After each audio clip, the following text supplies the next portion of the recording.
그러니까 2014년 1월 첫째 주 수업을 시작하도록 하겠습니다. 오늘부터 이미 안내해드렸던 것처럼 한 200문제 정도의 다 빈도, 문제에 대해서 키워드 등을 이제 설명하고 한번 복습하는 관계로 설명을 드렸습니다. 오늘 얼마나 많은 문제가 나갈지 모르겠습니다. 그래서 이제 4주 동안 해가지고 대략 한 200문제를 생각하고는 있는데 200문제가 사실 나가기 힘듭니다. 한 주에 50문제 나가기 사실 쉽지가 않거든요. 그전 같은 경우는 한 주에 한 30문제 정도 나가요. 오늘은 이제 처음 시작하다 보니까 많은 문제가 나가지는 못하겠지만 미리 여러분들이 예습을 해 오시고, 그 다음에 그 전에 한번 들었던 분들은 이 수업하고 상관없이 본인들이 수업을 나가셔야 돼요. 어차피 35일 남아있는 그 일정을 어떻게 쪼개기는 저보다는 여러분들이 결정을 하셔야 됩니다. 약간 쉬는 시간에 여러분들한테 이제 그 문제를 한번 써보고 간단하게 한번 키워드를 쓰시든 어떤 방법으로든 한번 필기를 해보시라고 하고 나서 제가 여러분들 한번 돌아다니는 건데 각각 그 대처하는 방법들이 틀려지십니다. 그런 것들을 한번 보고, 왜냐면 다른 분의 좋은 장점은 자기한테 가져오고 자기의 나쁜 장점은 버리는 거거든요. 지금 제가 돌아다니고 봤던 방법들 한번 소개해드리고 여러분들 보기에 괜찮은 방법들을 여러분 나름대로 가지고 해서 운영을 하셔야지만 될 거라고 생각이 듭니다. 지금 제가 한 20개 정도, 지금 제목은 200문제 키워드 설명이라고 되어 있는데 20개 정도의 그 가장 빈도가 높았던 것들 순서를 한번 적어봤습니다. 어떤 분들은 그냥 제목만 적고 마시는 분들도 있고, 어떤 분들은 제목 옆에 숫자를 적으시는 분들도 있고, 다 다양하죠. 그리고 어떤 분들은 그 옆에 키워드를 적으시는 분들도 있고, 어떤 분들은 미리 이거를 다 해가지고 1번 뭐 해가지고 쓰고 2번 뭐 해서 쓰고 3번 뭐 해서 쓰고, 여기 빈 공간은 만들어져서 미리 그래서 오늘 수업 받으면서 이 빈 공간을 본인이 키워드를 써가지고 정리를 해가지고 올려놓고 이렇게 하시는 분들도 있고 다양한 분들이 있다니까. 근데 이제 그냥 와서 이렇게 쓰시는 거하고 이렇게 준비해가지고 와서 여기다 쓰시는 거고 사이가 틀린다고. 본인이 다 준비를 해가지고 왔기 때문에 나는 여기다 뭔가 채워가지고 가야 되거든요. 뭔가를 작은 공간이지만 그럼 채워가지고 가기 위해서 제가 항상 얘기했던 분이 문제 답을 하려면 이 문제에서 답을 쓰기 위한 공간을 채워갔다면 본인이 미리 공부를 해왔다는 얘기죠. 예습을 한 거하고 안 한 거하고 차이가 크니까. 이 제목 고장률 계산에 뭐가 있을까요? 자, 이렇게 딱 보면 뭐 어떤 걸 찾았는지 모르겠어요. 뭐요? 삼산달러, 또 일선지압, 이산달러, 또 뭐가 있을까요? 이선지압. 10문제 정도가 있습니다. 대칭자하고 또 나올 수가 있고, 발전기 이런 것들도 나올 수가 있고, 그 다음에 여기 삼산달러하고 이산달러 비교하는 것도 나올 수가 있고, 그 다음에 일선지락에서 나올 수 있는 부분이 일선지락에서 중성점에 A상의 지락이 났을 때, C상의 지락이 났을 때 중성점이 ZF로 연결되어 있을 때, 이런 것들까지 다양한 유형의 문제가 있습니다. 문제는 이제 고장률 계산 하나로 썼지만 여러분들 고장률 계산이라는 걸 하나를 쓰고 나서 그 옆에 뭘 적었냐 이겁니다. 고장률 계산에서 나올 수 있는 게 뭔가 되는지 한번 생각을 해보셨냐는 얘기죠. 제가 돌아다니면 보니까 그냥 이렇게 제목만 적고 제목 적으라는 거는 제목 적고 제가 조금 더 시간을 더 드렸지 않습니까? 어떤 분들은 제목 적고 뭐 하시나 봤더니 그냥 가만히 계시는 분들도 있고, 어떤 분들은 그 제목을 적어놓고 옆에다 키워드를 적고 있어요. 제목을 적으라는 건 20문제 부분을 한번 적음으로 인해가지고 여러분들이 어떤 것들이 중요한지 한번 머릿속에 준비를 하라는 얘기죠. 예를 들어 마라톤 뛰기 전에 뭐 10km를 해야지 그 다음에 움직일 때 몸이 좀 풀려서 가는 거거든요. 이것도 쓰라는 건 이제 앞으로 고장률 계산에 대해서 배울 거니까 고장률 계산은 뭐가 있을까, 그렇게 좀 고민을 한 상태에서 수업을 들어야지 거기서 이런 게 있었구나 저런 게 있었구나 나는 이런 걸 생각을 못했는데 자기가 생각한 거하고 강의한 거하고 플러스해서 자꾸 채워놔야 되는데 남이 얘기한 거를 그냥 적기만 하면요 그건 안 쌓입니다. 자기가 뭔가 쌓아놓고 나서 그 다음 그 위에다 쌓아야지 이게 올라가는 거지, 그냥 저기서 뭐 예를 들어 뭐 집을 짓는데 콘크리트하고 뭐 이렇게 세면하고 지면 난 그때 반죽해가지고 전야지 이거하고 자기가 먼저 갖다 놓고 저 사람이 하는 거 보고 미리 연습도 해왔습니다. 아니면 미리 만들 수 있게 준비를 딱 깔아놓고 저기 하면 옆에서 같이 쫓아서 하는 겁니다. 저 사람이 만들 때 옆에서 쫓아서 하는 거하고 저 사람이 만들고 난 다음에 와서 해주기를 기다릴 때하고 틀리다는 얘기죠. 그래서 지금 저희가 여러분들 말씀드리면 새해 첫날부터 잔소리로 생각하실 수도 있는데 시험이 별로 남지 않았습니다. 그렇기 때문에 제가 뭔가 앞서서 해주기를 바라기보다는 여러분들이 뭔가 하고 나서 제가 한 거를 거기다 더 붙여서 올라가기를 바라는 겁니다. 그래야지 여러분들한테도 발전이 있는 거예요. 지금 그러니까 수동적으로 받아들이기만 했다 그러면 그건 아니고요. 능동적으로 여러분들이 받아들이고 그걸 더 발전할 수 있게끔 노력을 하셔야지만 나머지 기간 동안에 여러분들이 많은 걸 얻으실 수가 있습니다. 지금 뭐 4번 정도밖에 안 되는데 4번 해가지고 뭐 하겠습니까? 솔직히 4번 수업 들어가지고 뭐 하는 얘기죠. 알고 있는 사람한테 정리하는 시간이 돼서 좋겠지만 모르는 사람한테는 4번 들어봐야 아무것도 아닌 겁니다. 여러분 이미 알고 계신 분도 있고 모르시는 분들도 있는데 그런 것들을 이런 자리에 와가지고 어떤 사람은 어떻게 준비하는구나 어떤 사람은 어떻게 준비하는구나 그런 것들을 비교하고 이런 걸 배울 수 있는 시간이 돼야 되거든요. 그래서 그걸 제가 각각의 장단점들을 한번 보고 여러분 직접 보셨으니까 옆에서 동영상으로 들으시는 분은 못 느끼죠. 동영상으로 보면 맛있게 먹는 거 느끼네. 옆에 와서 냄새도 맡아보고 분위기도 맡아보고 뭐 이런 걸 보고 저기 참 맛있었지 저기 어땠지 기억이 있고 온몸으로 받아들이는 어떤 그게 있어야지 여러분들이 더 오래 가거든요. 그래서 학원을 나오는 가장 큰 이유도 그겁니다. 와서 뭔가 듣는 거 외에 느끼는 게 틀립니다. 현장의 분위기. 뭐 특파원이 현장에서 지금부터 제야 점수를 치겠습니다. 아무리 얘기하면 뭐합니까? 정치네. 이거하고 거기 다 추운데 빨리 좀 치자 하다가 땡 하고 올렸을 때 그 귓속에 들리는 지금까지 고민하고 기다리고 뭔가 준비하고 있는 상태에서 뭔가 받아들였을 때 그 느낌이라는 건 틀리다는 얘기입니다. 그런 부분을 자꾸 여러분들한테 좀 현장에 오신 분들이 좀 더 느낄 수 있게끔 하려고 제가 말씀드리는 거고요. 이게 뭐 기존에 했던 것처럼 저도 사실 이거 제대로 보고 오지도 못했습니다. 아까 보셨죠? 그 수업 중에 조는 거. 네? 졸려가지고 저도 막 오전에 한 이틀 밤을 그냥 새해 첫날부터 막 밤새고 자고 밤새고 자고 이렇게 하다 보니까 정신이 없어가지고요.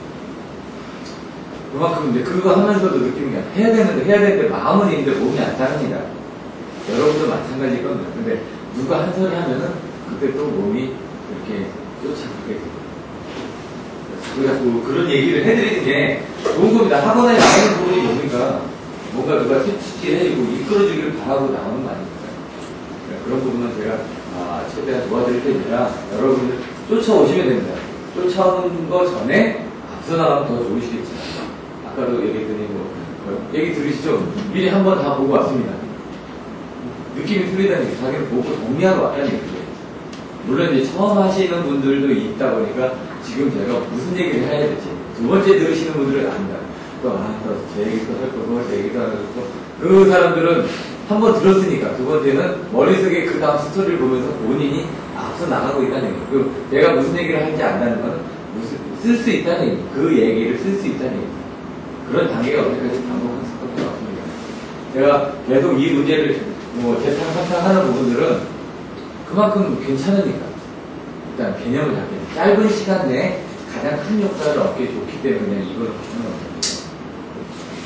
의상진료계에서는 보조파, 전화반영도, 자동주파 기절, 진위성전 방식, 발전기 보호 방식, 열혈 한타되지, 퍼센트 비전스형이 영리를 이어졌지, 정의주파, 전력줄에서 전력줄, 지역, 내전술을 보여줘, 낙기결성 방식, CT 채식, 예방시험 딱, 화력대통 경제운동, 오늘 배우셨던 거죠. 복합발전 아까 얘기했었죠, 잠깐. 이래가지고 얘기했었죠. 오늘 얘기했던 것들 보시면 전화반영도 얘기했죠. 자동주파 제어 얘기했죠. 전력줄을 위해서 얘기했었죠. 그 다음에 화력대통 경제 운영 얘기했죠. 복합발전 얘기했죠. 수요관리 얘기했죠. 그러니까 오전에 수업 중에 언급했던 내용입니다. 왜? 중요하니까. 왜? 다른 장 할 때도 이런 부분들이 이런 시험 빈도가 중요하기 때문에 그때 한 번씩 더 생각하시라고 연관으로. 어떤 데가 오더라도 그거하고 연관해서 중요한 부분 자꾸 생각을 하시지 않으면은 중요하니까 나왔을 때 쓸 수가 없다는 거예요. 다른 양이라도 그런 부분을 계속 예산에서 보실 수 있다는 말입니다. 답안지 쓰는 방법들에 대해서도 나중에 이제 한 주 정도 남겨놓고는 설명드릴 텐데요. 아까도 얘기를 하시는 분들이 있더라고요. 그 답안지를 출력을 해가지고 하더니 인풋값이 더 들고 사서 쓰시는 분이 더 든다. 그건 개인의 가정입니다. 어떤 분들은 그거 사서 쓰는 게 아까워요. 답안지 사서 쓰는 게 아까워서 연습장에다 끄적인다고 계시는 분들도 있어요. 그래서 제가 파일도 만들어가지고 드렸어요. 안 되면 출력해서 직접 보십시오. 회사 가서 이렇게 양면 출력해가지고 아니면 이미지에다 출력해가지고 부서 같은 데서 이미지 출력해가지고 다 쓰시라고. 자꾸 써서 만들어야 되는데 문제는 시험장하고 같은 분위기에서 또 같은 형식에서 자꾸 연습을 해야지만 실제 시험장에서도 자기가 부담 없이 편하게 이렇게 할 수가 있는 거예요. 연습도 시험처럼 예? 그리고 뭐 국가대표 선수들도 항상 보면은 시합처럼 연습을 하잖아요.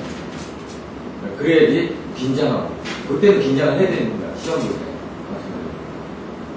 그래서 이제 100분 시험도 보고 똑같이 이렇게 하려고 하는 부분인데 그런 부분이 이제 준비가 되어 있지 않다 보니까 다른 학원에서는 그렇게 하고 있습니다. 지금 100분 시험도 보고 아니면 시험 보기 전에는 아침 9시부터 똑같이 시험 시간과 동일하게 그러면 이제 본인들도 시험 시간과 동일하게 와서 준비하고 똑같이 시험 보고 하는 겁니다.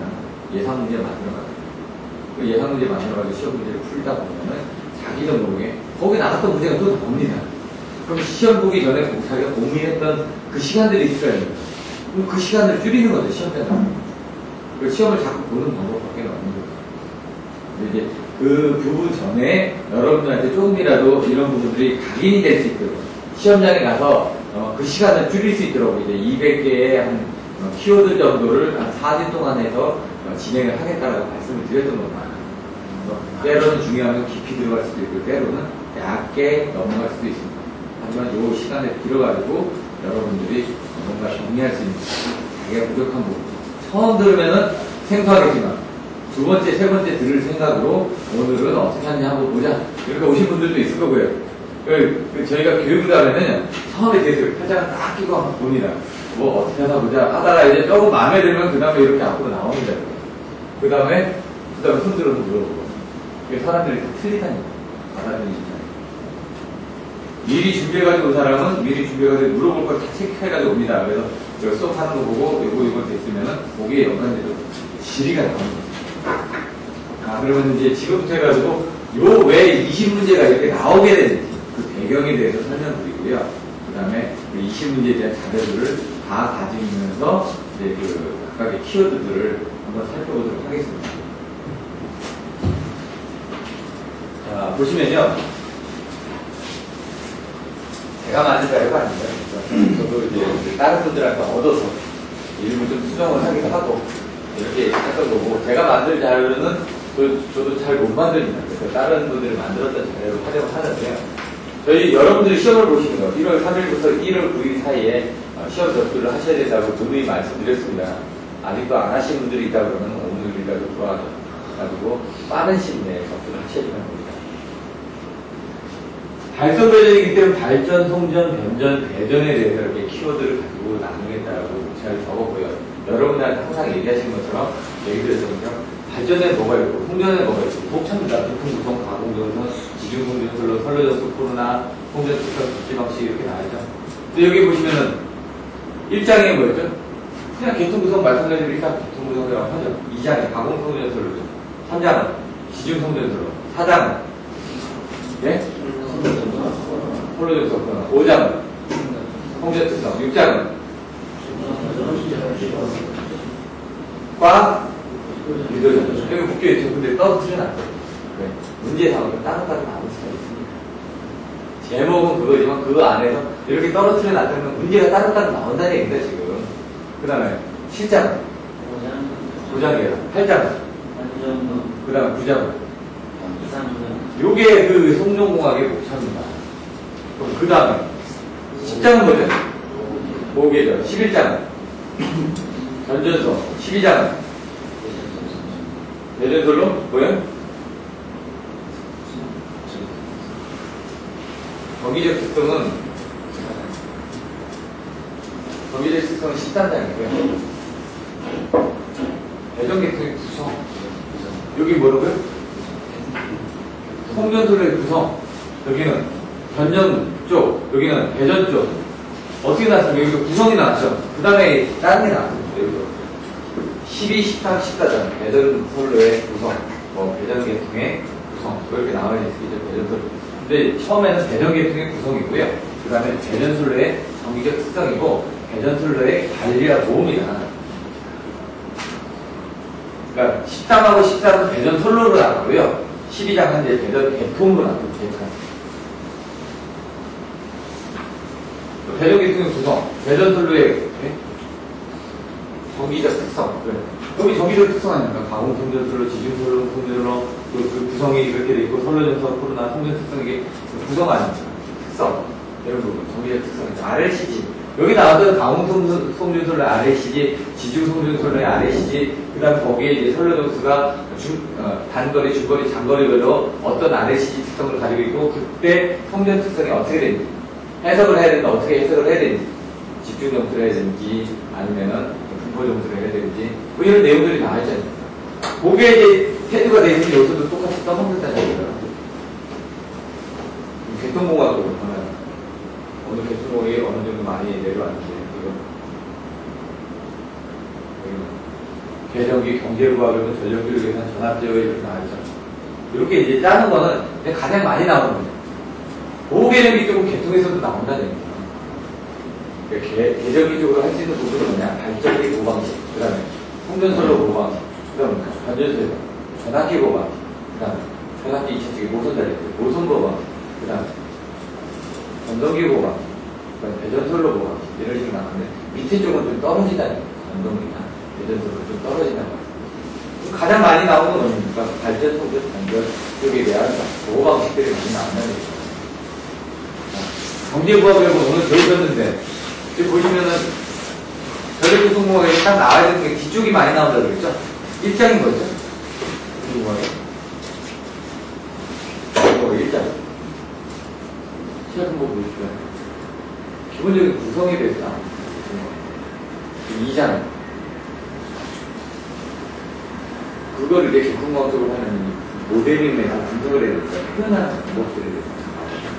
우화의 표현해가지고 나와서 뭐가 있냐, 공기발전기의 표현, 전압기의 표현, 그 다음에 뭐 여러 가지 나오겠죠. 표현을 해서. 근데 3장은 뭐라고요? 스킵하시라고요. 수업이 안 나오니까. 4장은 뭐예요? 전력주력이. 그러니까 1장은 이제 앞으로 배워야 될 내용은 뭐냐, 전력계통공학의 내용들이 뭐가 있다. 그럼 통배전공학들하고 똑같이 그런 식으로 되어 있는 겁니다. 통배전공학도 1장을 보시라고 했습니다. 1장에서 앞으로 돼야 될 1장부터 10장까지의 그런 내용들을 요약해서 담겨져 있고, 2장에서는 이걸 모델링해서 뭔가 분석을 해야 되니까 그 분석하는 방법들에 대해서 설명하고 있고, 3장에서는 넘어가고, 그 다음 4장에서는 그 분석할 때 사용하는 방법이 뭐냐, 전력조류 계산이나 그런 방법이 있다. 2장에 그래서 나오는 게 뭡니까? 4장의 전력조류 계산에 나오기 전에 Y부터 보내는 겁니다. Y는 Y부에서 극좌표, 직각좌표로 뭐 분해해서 계산하고, 이게 크론의 행렬 축약식 나와있고, 이런 식으로 나와있다는 거죠.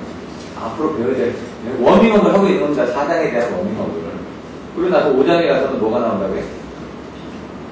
PF. 근데 이제 그걸 반대로 FP 제어해가지고, 주파수, 그 다음에 유효전력, 제어. 그러니까 여러분들 오늘 배우신 거죠. 저번 주에 배우신 거. 그 다음에 6장 보죠. 제목이 전력계통의 경제 운영. 근데 뭐를 대해서 한다고요? 화력계통.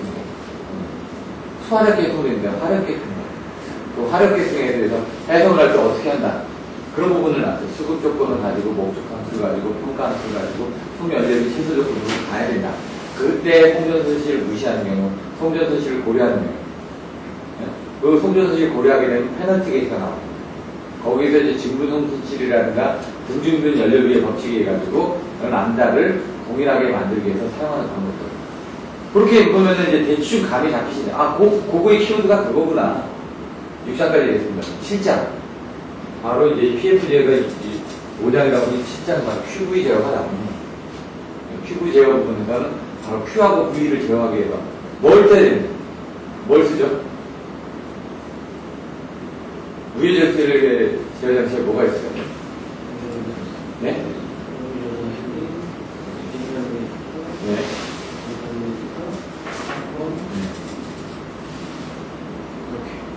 처음에 이제 발전, 성전, 변전, 배선 아닙니까? 쉽게 생각하시라고요. 발전기에서 쭉 가다 보면 뭐가 있냐. 1호사서 그래, 조성장치가 달려있지 않습니까? 조성장치에 대해서 얘기하면 되는 거고. 조성장치 달려있는 게 어디에 달려있죠? 변압기 쪽에 달려있습니다. 변압기에 대해서 유전력 제어를 하는데, 무유전력 제어는 변압기에서 저는 못하더라고요. 그러니까 이제 변압기 지책에 달려있는 조성장치 중에 SC라든가 SL이라든가 이런 것들이 들어가게 되고, 그러면서 이제 나오는 것들이 이제 패치가 나와요. 패치가. 어디서 이제 플러스 스타콘이 나오게 되는 거고, 여러 가지 조상장치 경류들이 나오게 되는 거고. C 아니면 F입니다. 그 다음에, QV 제어가 끝나고 나면은 뭘 배운다고요?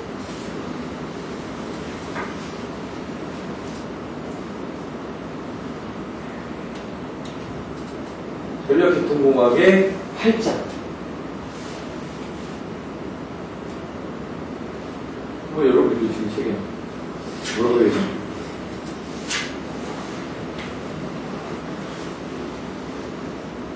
고장계산가 안 넣은 건가요?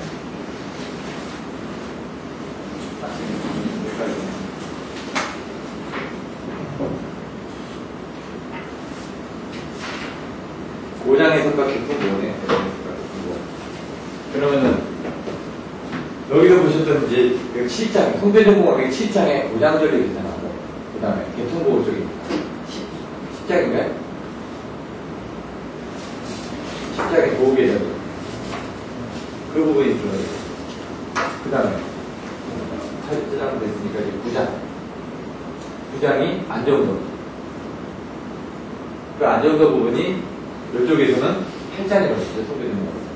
근데 이제 틀린 거는 송배전공학에서는 위상각 안정도에 대해서 설명을 했다면 이 전력계통공학에서는 전압 안정도에 대해서 설명을 했습니다. 그 10장 부분이거든요. 전력계통의 계획과 운영. 그 마지막에 EMS라든가 가스라든가 아니면은 배전자동화 쪽 이런 내용들이 나오니까 그런 부분을 보시면 됩니다.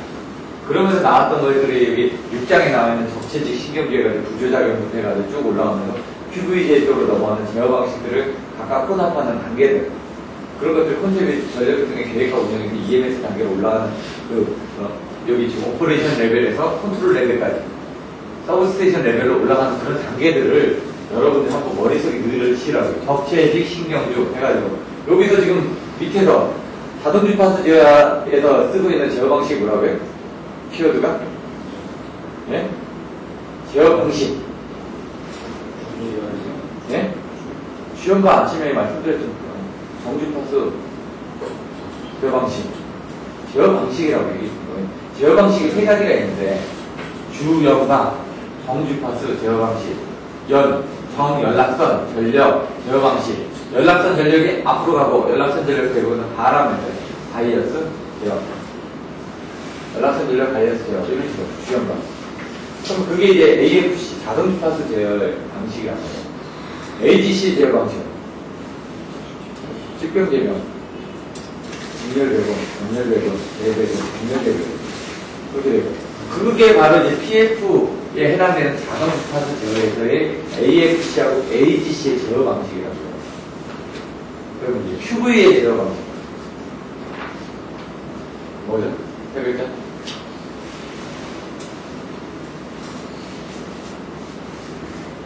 뭐 이렇게 하지 않았나요? 개요정, 개별제어, 협조제어, 종합제어, 개별제어 1, 2, 3, 협조제어, 종합제어 할 때 여기 보시면 ELD 해가지고 전력계통으로 발전제어들 이렇게 도는 거 이렇게 생각 안 나시나요? AVR이나 APR 해가지고 발전소, 변전소, 그 다음에 여기 지금 여기 밑에 전력계통에서 위에 올라가서 했던 부분 생각 안 나시나요? 그런 것들 이제 먼저 이제 하기 전에 그런 것들을 워밍업으로 먼저 이제 머릿속에 넣어놓으셔야 된다는 거예요. 자꾸 그런 거를 머릿속에 넣어놓지 않으면은 여기 나와 있는 부분, 이게 어딘지, 이 발전기 보호 방식이 어디 있는 거예요, 이게? 이 발전기 보호 방식은 이제 송대전공학식으로 가요. 근데 이제 이 개통공학 쪽에서도 이제 발전기 보호방식을 봐야죠. 근데 이제 발전기니까 개통에는 안 맞는 거죠. 근데 여러분들 개통보호방식, 개통공학에 있는 보호방식에서 나온다고 얘기하면 그분은 벌써 개념이 안 잡힌 겁니다, 지금. 사실은 발전공학 쪽에 나와야 되는데 발전공학에 없고 송배전공학 쪽에서 이런 그 간단한 내용이 책에 기본적으로 나와 있습니다, 내용들이. 그런 걸 보시셔야 됩니다. 그럼 그 중에서 시험에 나왔던 걸 분류를 해보니까 발전 쪽은 이게 좀 시간이 지난 겁니다. 좀 몇 년 전에 자료이기 때문에 지금 조금 수치상으로는 변동이 있을 수가 있는데 거의 비슷하다는 얘기죠. 이 경우는. 발전 중에 한 200문제 정도 나옵니다. 1000문제 정도를 가지고 문제를 분석을 해보니까 발전 중에 한 200문제. 200문제가 나와서 한 20% 정도가 나오더라, 발전은. 그래서 사람들이 이거 얘기하는 거죠. 100점 만점에 60점만 맞으면 발전 나 공부 안 해도 80점 맞을 수 있다라고 생각하니까 그걸 제껴놓고 공부를 한다는 얘기죠. 그럼 여기 고장에서 발전기 접지해가지고 나와야 하는데 이런 것들도 사실 다른 데 있습니다. 어디에? 발전기 같은 거 어디 있습니까? 송배전공학 쪽에도 나오죠. 전력계통공학 쪽에서 발전기 표현에서도 나오죠. 여러 가지 조금씩 연관되어 있습니다. 근데 그게 그쪽이 더 가깝다는 거예요. 보호방식. 발전기 보호방식이죠. 근데 지금 뭐라고요? 송배전공학 쪽에도 발전기 보호방식. 이쪽은 수력, 이런 부분. 그러니까 송배전은 45%죠? 50% 정도 나옵니다. 송배전공학은 안 할 수가 없습니다. 이걸 안 하면은, 이걸 모르면 시험에 합격할 수가 없습니다. 그러니까 송배전공학을 가장 먼저 해놓은 거죠. 가공설로, 개통구성, 개통운영, 고장계산, 발전기, 변전설비, 보호방식, 성전투과, 안정도, 애자, 유도장애, 이상여다, 전력품질, 전압관리, 접지. 이거 보니까 아까 그 목차 아닙니까? 송배전공학의 목차. 거기서 나왔던 것들이 이렇게 돼 있다는 얘기입니다. 순서대로 해서. 개통은 20%, 네, 20% 여기 대전 쪽도 있어요. 대전 쪽도 한 20%, 11%네, 대전 쪽. 그러니까 대전 쪽은 좀 빈도가 발전 쪽보다 오히려 더 좋죠. 나오는 부분들이 한산되어 있습니다. 관리 쪽, 그다음에 특성 쪽, 그다음에 수요 관리 나왔던 거, 뭐 이상계나 전력분질이나 전압 이런 쪽이 많이 나와요. 지금 출제 횟수들 보면 이렇게. 105개 정도 나왔는데 그걸 분석해보니까 10개 이상 나왔던 것들을 봐야 될 거 아닙니까? 그렇게 본다는 얘기입니다. 개통 쪽에는 한 20% 정도 되죠. 그러니까 발전 20%, 그다음에 송배전 50%, 나머지 배전 10%, 개통 20%. 근데 송배전공하고 그 개통공학은 뺄 수가 없습니다. 아까 보셨다시피 고장전력 계산이라든가 안정도라든가 이런 거 다 연결이 되지 않습니까? 그렇게 따지면 그 보니까 50%에다 20%는 벌써 70%거든요. 그러니까 그건 안 할 수가 없잖아요. 그거는 반드시 해놓고 그 다음에 발전을 한다. 대전 쪽은 좀 소홀히 한다. 대전 쪽이 시험 문제가 안 나오니까. 그래서 보시면 그렇게 해서 이렇게 큰 컨셉을 잡았고 그 다음에 보시면 그 시험 문제를 분석을 해가지고 보니까 한 960문제를 분석을 해가지고 보니까 아까 그 빈도 수능 일을 뭐 10개 나온 거, 20개 나온 거, 5번 나온 거, 그것도 그냥 임의적으로. 많이 나온 거는 좀 순서 차이가 있겠죠. 2개, 3개 나온 것들은 거의 비슷합니다. 그런 것들은 이제 대충 가나다 순으로 했기 때문에 그런 것들을 하면 약간 순서는 차이 날 수 있는데 여기서 1번부터 20번까지 나왔던 걸 보니까 출제 빈도가 8번에서 21번까지 나왔더라. 근데 233문제. 960개의 233문제는 24% 정도가 나왔더라고요. 그만큼 많이 빈도가 나왔다는 얘기예요. 계속. 1000문제를 봤더니 그 중에 한 24% 정도가 지금 얘기하는 이 내용이 계속 반복돼서 나왔다는 얘기입니다. 1000문제라는 건 한 10년치를 했다. 그럼 10년치가 넘겠죠? 왜? 32문제가 한 해 차입니다. 그럼 1년 차면 한 70문제 된다고 했을 때, 그럼 1000문제를 하면 10몇 년치를 봐야 되는데 15년치, 20년치를 봤는데 그 15년, 20년치가 딱 봤을 때 이 문제가 지금 24% 나왔다는 거예요. 20문제가 요 유형의 문제가 아까처럼 고장전력 계산해서 한 10문제 정도 나온다고 했죠. 그만큼 중요하니까 그거를 계속 우려먹는다는 얘기입니다. 그리고 그 다음에 뭐 5번, 3번. 근데 여기서 3번부터 나왔던 게 보시면 한 100에서 한 여기 보니 2번. 2번 우선순위를 보니까 100에서 한 200번까지 한 2번 나온 거네. 100번 이상이, 여기 보시면 100번 이상이 한 3번 이상 나왔던 거예요. 그러니까 최소한 100문제는 여러분들 들고 가야 된다는 얘기입니다. 그래서 50문제, 이번에 50문제라고 제가 말씀드렸죠. 처음 시작하시는 분들. 이런 것들을 당연히 들고 가세요. 가장 비교가 많이 나왔으니까 또 나왔을 때 일단 여러분들 쓰셔야 되니까. 그러니까 애원대를 한번 썼더니 점수가 어떻게 나오는지 보자. 이게 나오니까 일단 외워보시라는 얘기입니다. 지금. 그렇게 해서 딱 합격하는 목표가 60점만 맞으면 되니까. 아니 60점만 맞으면 몇 개를 외워야 되나 해서 봤더니 여기 100개 냈다? 그 60개가 다 나오나요? 60점이? 여기서? 안 나오죠? 지금 60점이라는 건 이 문제가 나왔을 때 60점이지 실제로는 이 안에 있는 1번 문제 20번 사이에서 문제가 안 나올 수도 있을 거 아닙니까? 그래서 여러분들이 가져가야 되면 한 80% 정도는 가져가야지만 기본적인 그거 100점 기준으로 해가지고 한 40에서 50점 정도를 쓰고 나머지는 여러분 운명에서 쓰니까 80점 정도를 보니까 여기 보니까 80% 정도를 보니까 200문제가 되더라고요. 200문제를 가지고 여러분들한테 수업을 하는 겁니다. 200문제 정도를 하게 되면 시험장에 갔을 때 한 80점 정도를 쓸 수 있는 데까지 공부를 했다는 얘기예요. 80점이라는 선택을 80% 정도 선택할 수 있다는 얘기지 그걸 완벽하게 썼을 때 80점이지 80점은 아닙니다. 88에 60 하면 80%를 선택해서 거기에 대해서 80% 배점을 받았을 때 여러분의 합격점이 60점이니까 그때까지 맞춰서 해가지고 80%를 나온 겁니다. 왜냐면 새로운 유형의 문제들이 나오니까. 그래서 나왔던 문제들이 이렇게 있다는 얘기고요. W를 해보니까 전학기에 대해서만 해도 나왔던 게 이렇게 많다고 합니다. 전학기 쪽에. 전학기를 딱 보니까 23개, 20개 정도가 되네.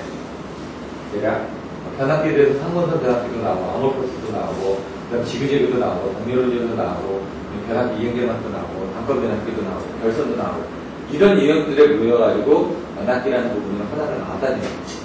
여기 보시면 변학기 결선 방식이 있죠. 여기. 거기에서 나올 수 있는 부분들 변학기 결선 방식. 요 중에 그냥 하나를 요렇게 많이 나왔던 중에 가장 이제 대표적인 거로 변학기 결선 방식을 여기다 적었다.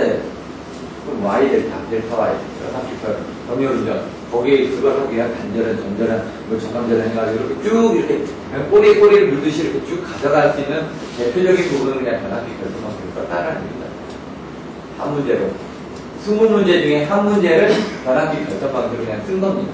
그렇기 때문에 저 번호 차에는 여러 가지 문제들이 나올 수가 있는 겁니다. 그래서 제가 여기서 선정했던 이 문제가 꼭 그 문제가 나온다는 게 아니라 그 유형의 문제 중에서 대표적인 문제를 설명했기 때문에 여러분들이 그런 것들은 반드시 알고 거기에 살을 붙여서 다른 문제들을 배우셔야 되겠다는 거예요. 보기의 전술도 쭉 보시면 여러 가지가 나와요.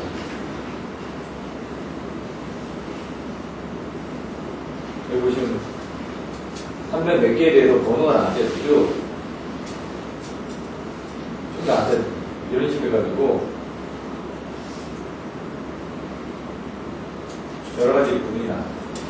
보계정기도 잘 나옵니다. 변학기도 잘 나옵니다. 그렇게 이제 분류를 또 가장 많이 나와서 이걸로 이제 또 분류를 해보니까 변학기가 20몇 개가 나오고 보계정기도 몇 개가 나오고 이렇게 또 다른 방식으로 또 분류를 한 겁니다. 또 다른 방식으로 가지고 짧게 분류를 해보니까 이거 만드신 분 합격했죠? 당연히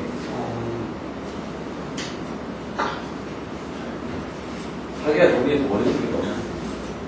제가 여러분들한테 그 정리하는 부분을 강제적으로 지금 만들어드리니까 여러분들이 그 정리하셔야 된다는 거예요. 저도 정리가 잘 안 돼요. 도장분류 안에 뭐가 있는데 그거 21개 나왔다고 그랬죠.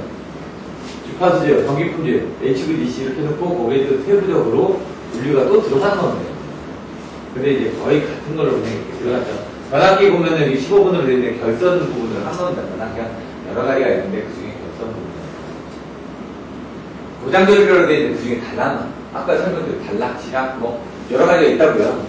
그 중에 단락을 많이 나왔으니까 그렇게 했다는 얘기예요. 삼산 단락과 이산 단락을 주기하는 거죠. 두 개 문제를 한꺼번에 해결하거든요. 단락 고장, 주파수제어, 전기품질, 조주파수 많이 나왔어요. HVDC. 아까는 그냥 직류성전이라고 했죠. 직류성전. HVDC입니다. 그런데 패치도 이렇게 또 어떻게 보면 같이 가져갈 수 있는데, 패치도 또 뒤도 나옵니다. 근데 이제 빈도가 패치도 또 많이 나왔기 때문에 HVDC하고 나오게 되는 패치도 여러분들 같이 생각하셔야 됩니다. 안정도인데 여기 전압 안정도가 나와요. 위상각 안정도는 이 뒤쪽에 또 안정도가 또 있습니다. 거기서 위상각 안정도에서 안정도의 종류 부분이 나왔고, 이게 QV거든요. 전압 안정도가. 맞나요? PV죠? PV. 따로.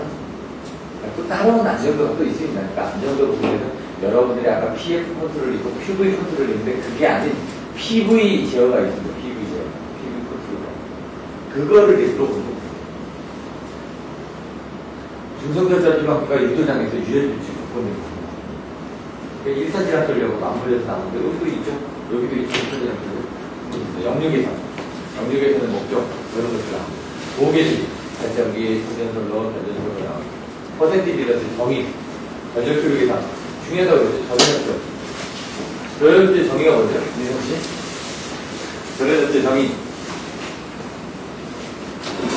수익이 제한되라고 부르는 것은